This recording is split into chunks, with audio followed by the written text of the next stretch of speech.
अस्सलामुअलैकुम। Lecture number 3 microbiology. हम लोगों ने पेपर की तैयारी स्टार्ट की है जो पिछले 2 लेक्चर्स में हम लोग कर चुके हैं। पहले हमने फर्स्ट लेक्चर के अंदर पहले 10 पेजेस कवर किए थे, उसमें से जितने भी एमसीक्यूज बने थे। फिर सेकंड लेक्चर के अंदर हम लोग नेक्स्ट 10 पेजेस कवर किए थे। आज मैं नेक्स्ट 10 पेजेस जिनसे आप लोगों का सिलेबस है माइक्रोबायोलॉजी के, जिनसे आपके पास नोट्स हैं, उनमें से नेक्स्ट 10 पेजेस में से जितने भी एमसीक्यूज बनते हैं वो आज मैं आप लोगों को पढ़ाऊंगी। ठीक है, तो पहला एमसीक्यूज हम लोग देखते हैं। वो पहला एमसीक्यूज है, in spread plate method bacterial specimen is spread over. Option है liquid medium, solid medium, both A and B, D and none of the above. मैं एक बार बता दूं आपको, पहले मैं आप लोगों को बता दूं कि ये मेथड्स कौन कौन से होते हैं। हम लोगों ने प्रॉपर एक डिटेल में लेक्चर लिया था कल्चर का। ठीक है, मैंने आप लोगों को कल्चर का बताया था। कल्चर के अंदर हम लोगों ने कल्चर मीडिया को डिटेल में डिस्कस किया था। उसके बाद फिर हम लोगों ने मीडिया की क्लासिफिकेशन की थी, किस किस बेस पे मीडिया की हम लोगों ने क्लासिफिकेशन की थी, फिजिकल स्टेट पे। इसके अलावा हम लोगों ने मीडिया की क्लासिफिकेशन की थी on the basis of chemical nature. इसके अलावा हम लोगों ने क्लासिफिकेशन की थी on the basis of functional use या फिर एप्लीकेशन पे। ठीक है, ये आप लोगों को याद होंगे सारे के सारे, बहुत लंबे लंबे लेंथी लेक्चर्स थे। तो जो बेसिक हमारा आज का टॉपिक है वो था बैक्टीरियल कल्चर्स। ठीक है, बैक्टीरियल कल्चर के अंदर हम लोगों ने नेचुरल कल्चर पढ़ा था बैक्टीरिया का। उसमें हम लोगों ने 3 मेथड पढ़े थे। ठीक है, हम लोगों ने मेथड्स को आज डिस्कस करना है डिटेल से। हम लोगों ने 3 मेथड्स पढ़े थे जिन मेथड्स के जरिए हम लोग कल्चर के ऊपर बैक्टीरिया को ग्रो करवाते हैं। वो 3 मेथड कौन से थे? पोर प्लेट मेथड एक हम लोगों ने पढ़ा था, स्प्रेड प्लेट मेथड पढ़ा था, और थर्ड वन हम लोगों ने जो सा पढ़ा था वो था स्ट्रीक प्लेट मेथड। ठीक है, आप लोगों को वो लेक्चर्स दोबारा लेने होंगे उन मेथड्स को रिवाइज करने के लिए, क्योंकि अब मैं दोबारा नहीं आप लोगों को समझा रही। जो एमसीक्यूज जो उनमें से बने हुए हैं मैं उनको एक्सप्लेन जरूर करूंगी। ठीक है, तो एमसीक्यूज है, in spread plate method bacterial specimen is spread over. Spread plate method, ठीक है, ये सेकंड मेथड है। ये क्या होता है? स्प्रेड प्लेट मेथड एक ऐसी टेक्निक है जिसकी मदद से प्योर कल्चर के ऊपर बैक्टीरिया को ग्रो करवाया जाता है। अब वो जो सा ये मेथड है, इसमें जो सा बैक्टीरिया को कौन से मीडियम के ऊपर ग्रो करवाया जाता है? तो ऑप्शन है लिक्विड मीडियम, सोडियम मीडियम, या फिर बोथ और नन। तो हमें पता है, हम लोगों ने जब स्प्रेड प्लेट मेथड पढ़ा था तो उसमें हम लोगों ने ये डिस्कस किया था कि जो बैक्टीरिया है उसको हम लोग सॉलिड मीडियम के ऊपर ग्रो करवाते हैं। मतलब जो बैक्टीरियल स्पेसिमेन जितना भी सारा है वो हम लोग एक सॉलिड मीडियम के ऊपर स्प्रेड ओवर करते हैं। ठीक है, नेक्स्ट एमसीक्यूज है, which statement is true about spread method. दोबारा स्प्रेड मेथड के बारे में एमसीक्यूज आ गई। तीनों मेथड आप लोगों को अच्छे तरीके से आते हैं क्योंकि अच्छे खासे एमसीक्यूज इनमें से बनते हैं। ठीक है, पहला ऑप्शन है, स्प्रेड प्लेट मेथड के लिए कौन सी स्टेटमेंट ट्रू है, हम लोगों ने ये बताना है। पहली स्टेटमेंट है, very large amount of specimen can be spread, कि काफ़ी ज़्यादा अमाउंट में स्पेसिमेन को स्प्रेड किया जा सकता है, लेकिन ऐसा नहीं होता स्प्रेड प्लेट मेथड में। स्प्रेड प्लेट मेथड में सिर्फ और सिर्फ आप लोगों ने पढ़ा होगा 0.1 मिलीमीटर की हमें एक ड्रॉप सा चाहिए होता है स्प्रेड करने के लिए। ठीक है, तो ये वाला पहली स्टेटमेंट तो फॉल्स हो गई। क्यों? क्योंकि हमें बहुत ज़्यादा क्वांटिटी नहीं चाहिए होती, हमें सिर्फ और सिर्फ 0.1 मिलीमीटर चाहिए होता है। ठीक है, सेकेंड ऑप्शन है bacterial specimen spread over liquid medium. तो ये भी गलत है। ऊपर वाले एमसीक्यूज में यही बात थी कि बैक्टीरियल स्पेसिमेन को लिक्विड मीडियम के ऊपर स्प्रेड नहीं करते, बल्कि उसको हम लोग सॉलिड मीडियम के ऊपर स्प्रेड ओवर करते हैं। थर्ड ऑप्शन है बोथ ए एंड बी, दोनों ऊपर वाली स्टेटमेंट फॉल्स है, तो ये भी गलत है। फोर्थ ऑप्शन है minimal amount of equipment is required, this is true कि स्प्रेड प्लेट मेथड में इक्विपमेंट्स की बहुत कम जरूरत होती है। कैसे? हमारे पास उसमें एक एगर प्लेट होती है, एक प्लेट होती है और एक हमें इनक्यूबेटिंग लूप चाहिए। तो सिर्फ 2 चीज़ें हम लोगों को इस एक्सपेरिमेंट के लिए चाहिए होती हैं। तो इसका मतलब ये है कि स्प्रेड प्लेट मेथड के लिए इक्विपमेंट्स की जरूरत नहीं होती, इक्विपमेंट्स बहुत कम चाहिए होते हैं। ठीक है, नेक्स्ट एमसीक्यूज है, enrichment culture is used when. Enrichment culture आप लोग याद करो, हम लोगों ने जब कल्चर के अंदर मीडिया को पढ़ा था, मीडिया की हम लोगों ने कई किस्म क्लासिफिकेशन की थी मीडिया की। ठीक है, कि हम लोगों ने मीडिया को पढ़ा था, फिजिकल स्टेट की में क्लासिफिकेशन की थी जिसमें liquid media, sodium media, gaseous media. तो हम लोगों ने इस तरह पढ़ी थी। तो एप्लीकेशन के अंदर हम लोगों ने एक मीडिया पढ़ा था विच इज इनरिचमेंट मीडिया। ठीक है, इनरिचमेंट मीडिया में क्या होता है, जिसमें हम लोग मीडिया के अंदर एक्स्ट्रा न्यूट्रिएंट्स की एडिशन करते हैं, एक्स्ट्रा न्यूट्रिएंट्स ऐड करते हैं उस एगर के अंदर। वो एक्स्ट्रा न्यूट्रिएंट्स हम लोग ब्लड की फॉर्म में भी ऐड कर सकते हैं, सीरम की फॉर्म में ऐड कर सकते हैं, एग यॉक की फॉर्म में ऐड कर सकते हैं। एमसीक्यूज के enrichment culture is used when, enrichment culture की जरूरत कब पड़ती है? Bacteria in small number, B option है bacteria in large number, C option है bacteria grow slowly, D option है बोथ ए एंड सी। तो हमें पता है कि इनरिचमेंट कल्चर की हमें तब जरूरत पड़ती है जब जो से बैक्टीरिया हैं वो लार्ज क्वांटिटी के अंदर ग्रो ना कर रहे हो, या फिर बैक्टीरिया जो से वो स्लोली ग्रो कर रहे हो, ठीक है। तो फिर हम क्या करते हैं, हम लोग इनरिचमेंट कल्चर या इनरिचमेंट मीडिया की एडिशन करते हैं ताकि एक्स्ट्रा न्यूट्रिएंट्स डालकर हम लोग बैक्टीरिया की ग्रोथ को तेज कर सकें, बैक्टीरिया की बड़ी बड़ी कॉलोनीज बना सकें। तो इस वजह से इनरिचमेंट कल्चर का इस्तेमाल होता है, ठीक है। नेक्स्ट एमसीक्यूज है, नेक्स्ट एमसीक्यूज है when iodine is applied for staining with crystal violet a compound formed which is. अब आप लोगों को मैंने बताया था नेक्स्ट जो हम लोगों ने मीडिया को 5-6 लेक्चर्स में हम लोगों ने डिस्कस किया था कल्चर और कल्चर मीडिया को। तो नेक्स्ट जो इमीडिएट लेक्चर था वो था ग्राम स्टेनिंग पे, ठीक है। ग्राम स्टेनिंग टेक्निक, बैक्टीरिया को स्टेन करना, बैक्टीरिया को कलर करके उसको 2 कैटेगरीज में डिवाइड करना, ग्राम पॉजिटिव बैक्टीरिया और ग्राम नेगेटिव बैक्टीरिया, ठीक है। अब उसके बाद हम लोगों ने क्या किया था, हम लोगों ने उसमें आयोडीन ऐड वगैरह की थी, क्रिस्टल वायलेट कलर उसके ऑब्जर्व किए थे, तब जाके हम लोगों ने बैक्टीरिया को दोनों क्लासिफाई किया था। और उसके इस प्रोसेस का इन्वेंटर का क्या नाम था, हांस क्रिश्चियन ग्राम इसका नाम था, ठीक है। तो ये साइंटिस्ट का नाम था। लेकिन एमसीक्यूज के मैं थोड़ा सा इंट्रोडक्शन आप लोगों को हर टॉपिक में से थोड़ा थोड़ा दे रही हूँ ताकि आप लोगों को एमसीक्यूज की थोड़ी सी हिंट मिलती रहे, ठीक है। एमसीक्यूज क्या है कि when iodine is applied for staining with crystal violet a compound form which is, जब कंपाउंड के अंदर आयोडीन क्रिस्टल वॉयलेट कलर के साथ जब आयोडीन ऐड कर दी जाए तो जो कंपाउंड बनता है उसका क्या इफेक्ट होता है, वो क्या करता है, वो जो कंपाउंड होता है वो या तो सोल्यूबल इन वाटर है या इनसोल्यूबल इन वाटर या स्पेरिंगली सोल्यूबल इन वाटर या बोथ एंड भी।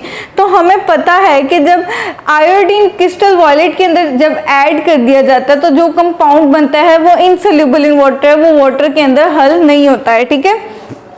नेक्स्ट एमसीक्यू है gram positive organisms contain a substance known as. जो ग्राम पॉजिटिव ऑर्गेनिजम्स हैं, मैंने बताया था स्टेनिंग टेक्निक के अंदर 2 तरह के ऑर्गेनिजम्स होते हैं, ग्राम पॉजिटिव ऑर्गेनिजम्स या उनको बैक्टीरिया कह लो, या gram negative organism, gram negative bacteria, ठीक है। अब जो ग्राम पॉजिटिव ऑर्गेनिज्म है उनके अंदर कौन सा सब्सटेंस पाया जाता है, सोडियम राइबोन्यूक्लिएट पाया जाता है या फॉस्फोरस राइबोन्यूक्लिएट पाया जाता है या मैग्नीशियम राइबोन्यूक्लिएट पाया जाता है या नन ऑफ द अबव। तो हमें पता है कि उसके अंदर फॉस्फोरस राइबोन्यूक्लिएट पाया जाता है, ठीक है, ग्राम पॉजिटिव ऑर्गेनिजम्स के अंदर। ये आप लोगों ने याद करने हैं सारे, ठीक है।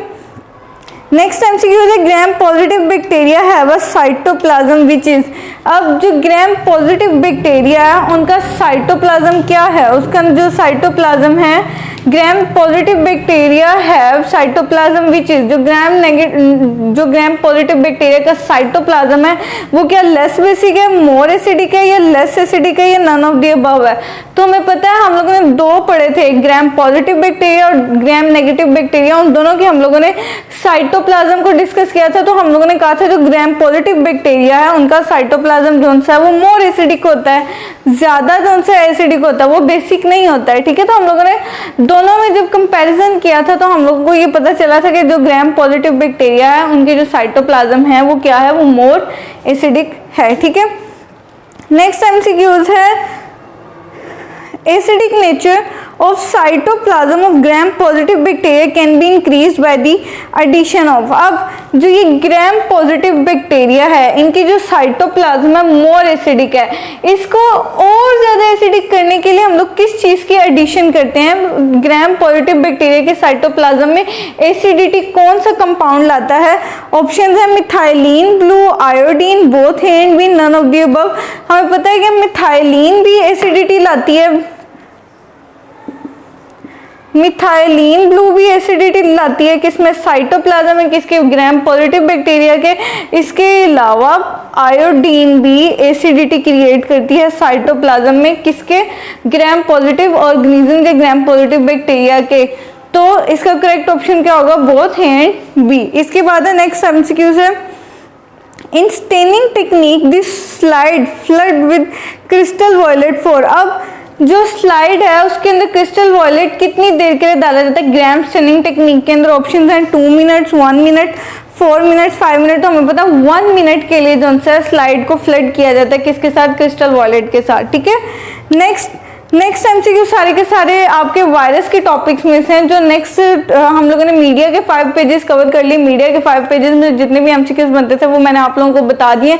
ज्यादा एमसीक्यूज जो है मेथड से बन रहे हैं। ठीक है, स्प्रेड प्लेट मेथड, पोर प्लेट मेथड और स्ट्रीक प्लेट मेथड। ठीक है, उसके बाद फिर ग्राम स्टेनिंग का टॉपिक था। वो टॉपिक छोटा था लेकिन उसमें से एमसीक्यूज मस्ट आता है। ठीक है, ये आप लोगों ने याद करना है। ग्राम स्टेनिंग के बाद फिर टॉपिक आता है वायरस का। ठीक है, वायरस का एमसीक्यूज हम लोगों को डिस्कस कर लेते हैं। वायरस का मैं एक बार इंट्रोडक्शन आप लोगों को दे देती हूँ। वायरस होता क्या? वायरस बेसिकली एक सेलुलर, वायरस बेसिकली एक लिविंग भी है और नॉन लिविंग भी है। ठीक है, वायरस को कहते हैं कि जानदार भी है, बेजान भी है। वायरस हमारी पूरी दुनिया में एक ऐसा जानदार है जिसके अंदर सेल नहीं पाया जाता। ठीक है, ये नॉन सेल ऑर्गेनिज्म है। वायरस जो है उसके अंदर सेल नहीं होता। वायरस सिर्फ 2 चीजों से मिलकर बना होता है, एक प्रोटीन, दूसरा डीएनए। डीएनए की जगह आरएनए भी हो सकता है। ठीक है, तो 2 चीजों से बना हुआ होता है वायरस। या तो वायरस के अंदर 2 चीजें कौन सी होती हैं? प्रोटीन होती है या डीएनए होता है, या फिर वायरस जो है प्रोटीन और आरएनए के बने होते हैं। ठीक है, 2 चीजों के बने होते हैं वायरस। इसके अलावा ये सेल पर मुश्तमिल नहीं होते हैं। इसके अलावा वायरस को अपनी जनरेशन बढ़ाने के लिए, वायरस को रेप्लिकेट करने के लिए एक लिविंग सेल्स चाहिए होता है। ठीक है, क्योंकि ये खुद अपनी प्रोटीन वगैरह नहीं बनाते हैं, खुद अपनी एनर्जी नहीं बना सकते हैं। क्यों? क्योंकि इनके अंदर ऑर्गेनेलिज नहीं है, वो माइटोकॉन्ड्रिया वगैरह नहीं है जो एनर्जी वगैरह बनाती है, ये चीज़ें उसके अंदर नहीं है। तो इसलिए इसको लिविंग सेल चाहिए होता है। ये वायरस क्या करेगा? किसी जानदार के अंदर जाएगा, हमारे अंदर जाएगा, बैक्टीरिया के अंदर जाएगा, उन लिविंग सेल्स के अंदर जाके फिर ये रेप्लिकेट करेगा, फिर जाके अपनी जनरेशन करेगा और अपनी तादाद को बढ़ाता है। ठीक है, तो हम लोग एमसीक्यूज थोड़ा सा डिस्कस कर लेते हैं। पहला एमसीक्यूज वायरस के टॉपिक में से ये बन सकता है कि वायरसेस में रेप्लिकेट डैश और लिविंग सेल, कि वायरस जो है रेप्लिकेट करता है लिविंग सेल के कहाँ? ठीक है, कहाँ? आउटसाइड, इनसाइड, बोथ या नन ऑफ दी। के लिविंग सेल के बाहर रेप्लिकेट करता है, लिविंग सेल के अंदर रेप्लिकेट करता है, या कहीं भी रेप्लिकेट नहीं करता, या अंदर और बाहर दोनों जगह रेप्लिकेट करता है। तो मैंने आप लोगों को बताया कि जो वायरस सेल है उसको रेप्लिकेट होने के लिए लिविंग सेल के अंदर जाना पड़ता है। ठीक है, इनसाइड होना पड़ता है। क्यों? क्योंकि लिविंग सेल की जितनी भी ऑर्गेनेलिज है, एनर्जी बनाने वाली, प्रोटीन बनाने वाली, वो सेल के इनसाइड ही होती हैं। तो इस वजह से वायरस को लिविंग सेल के इनसाइड जाना पड़ता है खुद को रेप्लिकेट करने के लिए। ठीक है, आगे नेक्स्ट एमसीक्यूज है viruses are dash infectious agents.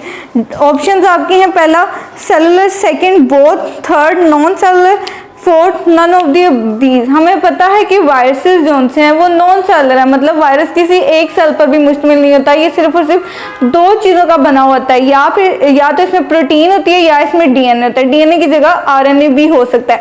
तो इसका मतलब ये है कि वायरस जो है सेल पर मुश्तमिल नहीं होता। मैं आपको पहले बता चुकी हूँ कि वायरस जो है वो लिविंग, उसको जानदार भी कुछ लोग कहते हैं, कुछ लोग उसको बेजान भी कहते हैं। क्यों? क्योंकि लोग कहते हैं कि जो वायरस है वो सेल पर मुश्तमिल नहीं होता, तो इस वजह से इसको नॉन लिविंग कहा जाता है। लेकिन आप लोगों को पता है कि वायरस किन 2 चीज़ों से बना हुआ है?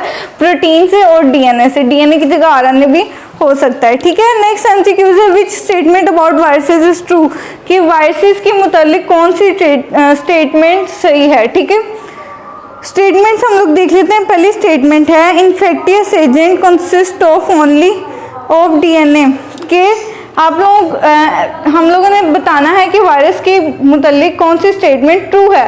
पहली स्टेटमेंट है infectious agent consist of only of DNA, कि जो वायरस हैं वो सिर्फ और सिर्फ एक डीएनए पर मुश्तमिल होता है। लेकिन मैंने आप लोगों को बताया था कि वायरस जिनसे प्रोटीन पर भी मुश्तमिल होते हैं और डीएनए पर भी मुश्तमिल होते हैं। तो इसका मतलब ये वाली स्टेटमेंट गलत होगी। सेकंड स्टेटमेंट हम लोग देख लेते हैं, reproduce outside the living host. तो ये भी गलत है। मैं ऊपर एमसीक्यूज में बता चुकी हूँ कि जो वायरस हैं वो होस्ट सेल के इनसाइड पर रिप्रोड्यूस करते हैं। थर्ड स्टेटमेंट है viruses consist of either DNA और आरएनए, कि वायरस डीएनए के भी हो सकते हैं और आरएनए के भी हो सकते हैं। तो मैंने आप लोगों को ये बात बताई थी कि वायरस जो है उसके अंदर डीएनए भी हो सकता है, आरएनए भी हो सकता है। प्रोटीन के साथ एक चीज जरूर होगी, कौन सी?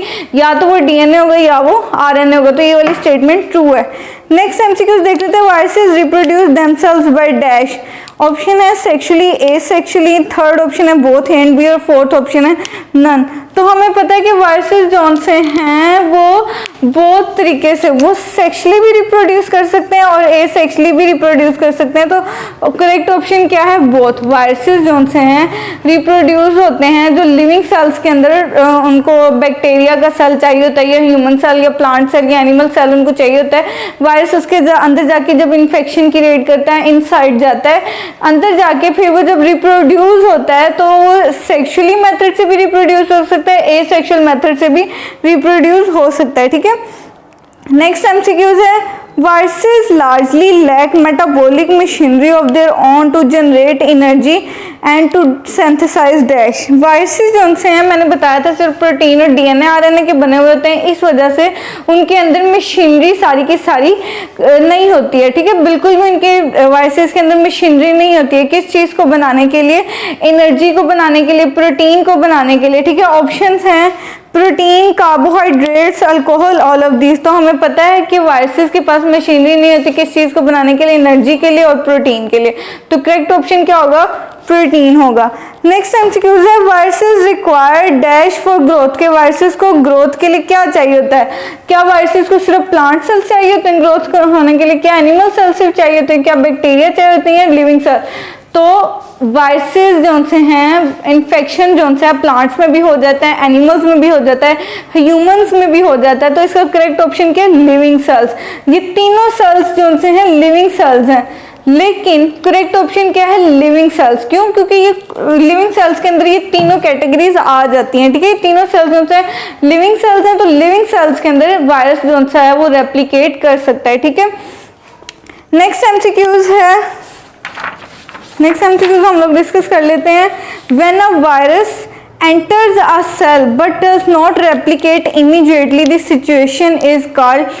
ऑप्शंस हैं lysogenic, fermentation, symbiosis, none of these. तो करेक्ट ऑप्शन है लाइसोजेनिक। हमें पता है कि जब कोई वायरस किसी लिविंग सेल के इनसाइड जाता है, सेल के अंदर एंटर होता है, तो फौरन रेप्लिकेट होना स्टार्ट हो जाता है और फौरन इन्फेक्शन होना शुरू हो जाता है, बीमारी होना शुरू हो जाती है उस लिविंग सेल के अंदर। लेकिन अगर वो रेप्लिकेट ना करे, ठीक है, इमीडिएटली फौरन अपना रेप्लिकेशन ना स्टार्ट करे, फौरन अपना असर ना दे, तो इस सिचुएशन को हम लोग क्या नाम देंगे? इस सिचुएशन को हम लोग लाइसोजेनिक सिचुएशन कहेंगे। ठीक है, लाइसोजेनिक।